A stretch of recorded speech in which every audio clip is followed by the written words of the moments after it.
अस्सलाम वालेकुम। तमाम पाकिस्तानियों को मौला सलामत रखे और इसी तरह हंसता मुस्कुराता रखे। हमारी दिल से दुआ है आप सब पाकिस्तानी भाइयों के लिए।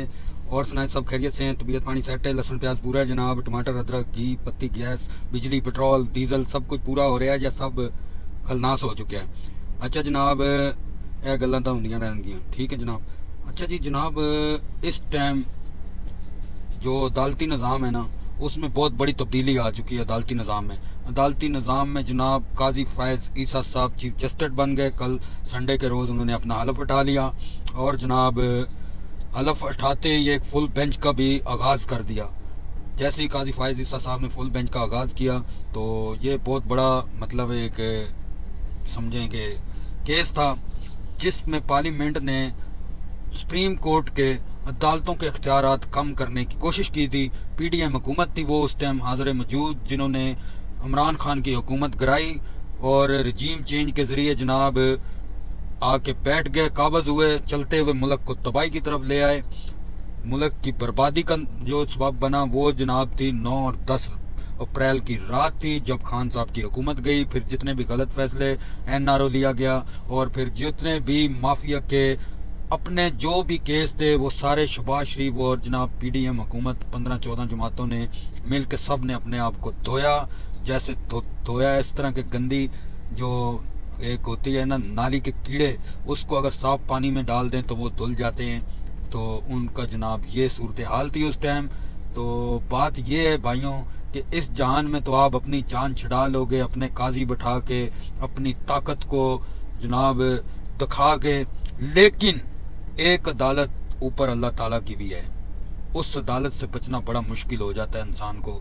ये आपको बात वाज़ेह बता दें कि यहाँ तो आपने सब कुछ तब्दील करने की कोशिश की, 25 करोड़ आवाम को तबाही के दहाने पे महंगाई के एक दलदल में फंसा दिया इसी पीडीएम हुकूमत ने।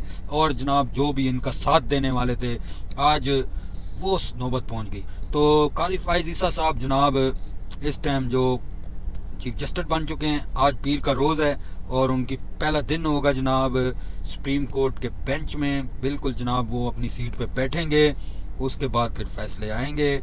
और जनाब खान साहब ने भी काजी फैज़ ईसा साहब को ख़त भी लिख दिया है। इंसाफ के तलबगार हैं पाकिस्तानी और इंसाफ के तलबगार हैं पीटीआई के सियासी कारकुन, जिनको बेगना 9 मई के वाक़े में गिरफ्तार किया हुआ पीडीएम हुकूमत के दौर में, जबकि ये सारा खेल रचाई पीडीएम ने था। खान साहब किसी के काबू नहीं आ रहा था, खान साहब हक और सच के साथ खड़ा था और ये सारा पीडीएम ने खेल रचा के तो 15 से 20 हज़ार पीटीआई के सियासी कारकुन और कुछ बेगना और भी मतलब है बाहर के लोग थे जिनको गिरफ्तार किया गया। ठीक है जनाब, बेगना तो ये सारे ही हैं, पीटीआई के जितने कारकुन हैं ये तो हक के लिए खड़े हुए अपने लीडर के साथ खड़े हुए थे। ठीक हो गया।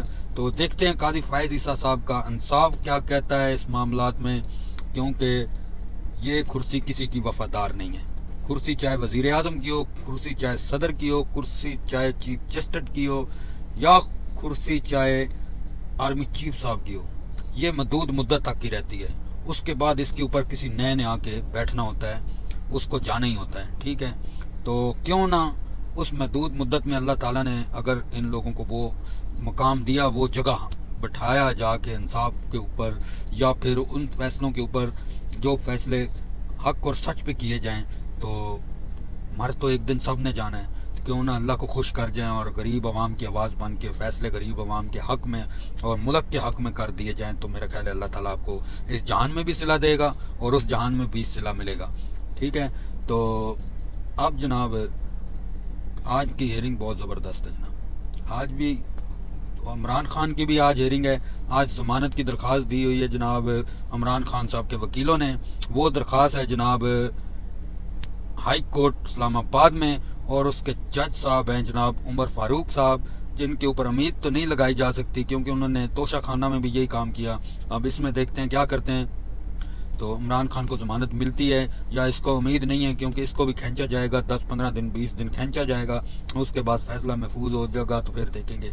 और जनाब अभी ये एक नए रुझान की तरफ एक नया जो क्रैकडाउन शुरू हुआ है। रात को जनाब शेख रशीद साहब अवामी मुस्लिम लीग पार्टी, जिनकी एक ही सीट लड़ती है, एक ही बंदा अपनी पार्टी में एक ही लड़ता है, वो जनाब गिरफ्तार हो चुके हैं। तो अल्लाह ताला उनको सेहत दे और तंदुरुस्ती दे। हमारी दुआएं शेख साहब के साथ हैं, क्योंकि ये सियासी गिरफ्तारियाँ हैं, इंतकामी गिरफ्तारियाँ हैं, प्रेस कॉन्फ्रेंस करने की गिरफ्तारियाँ हैं ये, कि आप खान साहब के खिलाफ प्रेस कॉन्फ्रेंस करो और आप पाक साहब धुले हुए हो तो निकल लो। ठीक हो गया जनाब। इसी तरह परवेज लाई को 12 से 13 मरतबा गिरफ्तार किया गया, अदालतों ने जमानतें दी, अदालतों ने नहीं छोड़ा। ठीक हो गया। और उमर अताब बंदयाल साहब से मैं एक बात करना चाहता हूँ आप लोगों से, मेरी तो उन तक आवाज़ पहुँचेगी या नहीं। उमर अताब बंदयाल साहब को अल्लाह ताला ने एक मौका दिया था कि आप मुनसब की सीट पे बैठे हुए हैं, कल तक आप उस सुप्रीम कोर्ट के किंग थे। ठीक है, आपके हाथ में बहुत कुछ था, आपने पाकिस्तानी अवाम को रोल के रख दिया। जज साहब, साबका जज साहब जनाब उमर अताब बंदयाल साहब, आपने 9 अप्रैल को जो हुकूमत गिराई थी, कासिम सूरी साहब की रूलिंग वापस की थी, उसकी वजह से आज अवाम ये सारा कुछ सह रही है और बर्दाश्त कर रही है। महंगाई यानी कि 332 रुपये लीटर पेट्रोल डालना पड़े आपको पैसों से तो आपको पता चले, लेकिन आप तो लटायर भी होंगे तो आपका फ्यूल, बिजली के बिल, पानी, गैस, सब कुछ आपको तो फ्री में मिलेगा, साथ पेंशन भी मिलेगी। ठीक है, आम आदमी का आपने कभी सोचा ही नहीं था। उस सीट पे बैठे हुए थे कि एक दिन मैं इस सीट से उतरूंगा, फिर एक दिन ये दुनिया भी छोड़ के जाऊंगा, फिर अल्लाह की बारगाह में एक अदालत लगती है, वहाँ भी पेश होऊंगा, तो वहाँ पे आप क्या जवाबदेह होंगे। तो ये सारी बातें जनाब उमर अताब बंदयाल साहब, आपका जो 25,000 लोग 9 मई के वाक़े में गिरफ्तार हुए थे, आपने एक का भी फैसला नहीं सुनाया। कम से कम इतना तो कर देते कि जो बेचारी औरतें जिनके छोटे छोटे बच्चे हैं, शीरकार दूध पीने वाले, वो उन औरतों को तो रिलीफ दे जाते अपने सीट पे जब बैठे थे, जब आपके हाथ में सब कुछ था, कलम हाथ में थी, अख्तियारात थे, लेकिन आपने वो भी ना किया। ठीक है, फिर आपने जिले शाह का भी केस नहीं सुना, उसको भी ऐसे ही आपने छोड़ दिया। अगले जान उसका हाथ होगा, आपका गिरबान होगा, क्योंकि आप मुनसिब थे। इसी तरह अरशद शरीफ साहब का केस, वो भी आपने नहीं सुना और उसका भी कोई फैसला नहीं करके गए। तो ये सारी चीज़ें इंशाल्लाह आपको याद आती रहेंगी और ये आपको सुकून का सांस नहीं लेने देंगी, ये आपको बता देते हैं। बाकी उमरान रियाज साहब को आप बाइज़ आप नहीं करवा सके, तो ये सारी मतलब बहुत से लोग और भी, अदालतों की तौहीन हुई, सारा कुछ अदालतों की तौहीन भी हुई, अदालतों के फैसले नहीं माने गए। आपका दौर था, साबका चीफ जस्टिस उमर बंदयाल साहब, आपका वो दौर था, वो स्याह दौर गुजरा है हमारी नज़र में। आपने कोई मजबूत पाकिस्तान के लिए कोई फैसला नहीं लिया था। ठीक हो गया। तो उसके बाद जनाब अब देखना ये है कि ये मौका अल्लाह ने काजी फायज़ ईसा साहब को दिया है जनाब, उस मुनसब की कुर्सी पे बैठने का, और उस मुनसब की कुर्सी पे अब काजी फायज़ ईसा साहब को अल्लाह ने बिठाया है। तो देखना ये है कि काजी फायज़ ईसा साहब, नाम तो बहुत अच्छा है, बहुत ही प्यारा नाम है, उस नाम की भी लाज रखें और इंसाफ पे फैसले भी होंगे तो आप हीरो बन जाएंगे। आप 25 करोड़ अवाम के हीरो होंगे इस टाइम, अगर आपने हक और सच के फैसले किए तो।